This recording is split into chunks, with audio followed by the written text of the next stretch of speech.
শীতকালে এভাবে যদি একটু দেশি মাছের ঝোল হয় কিংবা ভুনা তাহলে কিন্তু এর স্বাদই আলাদা।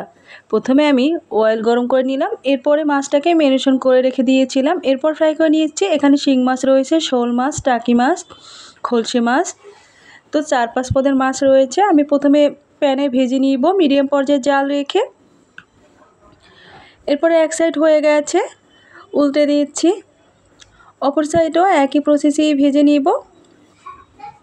তো এভাবে ব্রাউন কালার যখন হবে তখন বোঝা যাবে যে এটা পারফেক্টলি কুক। দেন এই পর্যায়ে পুরোপুরিভাবে আমার ভেজে নেওয়া হয়ে গেছে। অয়েলটা ছেঁকে তুলে নিচ্ছি। আমার রেসিপিটি অবশ্যই আপনাদের কাছে ভালো লাগবে। ভালো লাগলে সাবস্ক্রাইব করে দিবেন, লাইক, ফলো অ্যান্ড শেয়ার করে পাশে থাকবেন। তুলে নেওয়া হয়ে গেছে। প্যানে যে অয়েল ছিল এর ভিতরে আমি একটা চিচিঙ্গা এবং একটা বেগুন একটু কেচে দিয়ে ভেজে নিচ্ছি। এরপর অল্প একটু হলুদের গুঁড়ো, একটু লবণ দিয়ে এটাকে ভেজে নিব।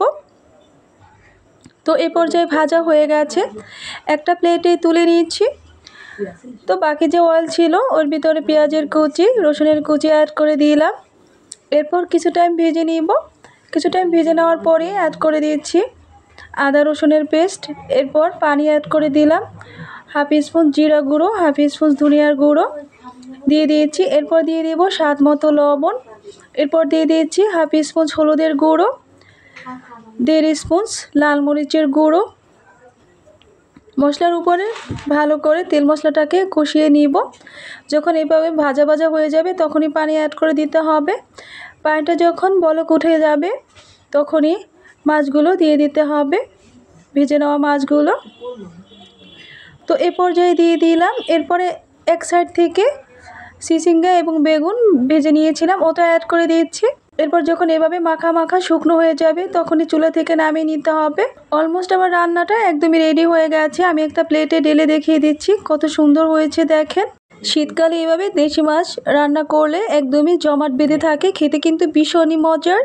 বাসার সবাই খুব আনন্দের সাথে খেয়ে নিয়েছিল আমার চিচিঙ্গা এবং বেগুন দিয়ে মাছ ভাজা। দেখেন কত সুন্দর হয়েছে, একদমও ভাজা ভাজা না, একদমই ঝোল না, আমি একটু মাখা মাখা টাইপের করে নিয়েছি। তো এটা কার কার কাছে পছন্দ অবশ্যই আমাকে কমেন্ট বক্সে জানিয়ে দেবেন। সুন্দর হাতটা দিয়ে একটা লাইক করে দেবেন, বন্ধুদের সাথে শেয়ার করতে ভুলবেন না। আজকের মতো এখানেই বিদায় নিয়েছি। আল্লাহ হাফেজ।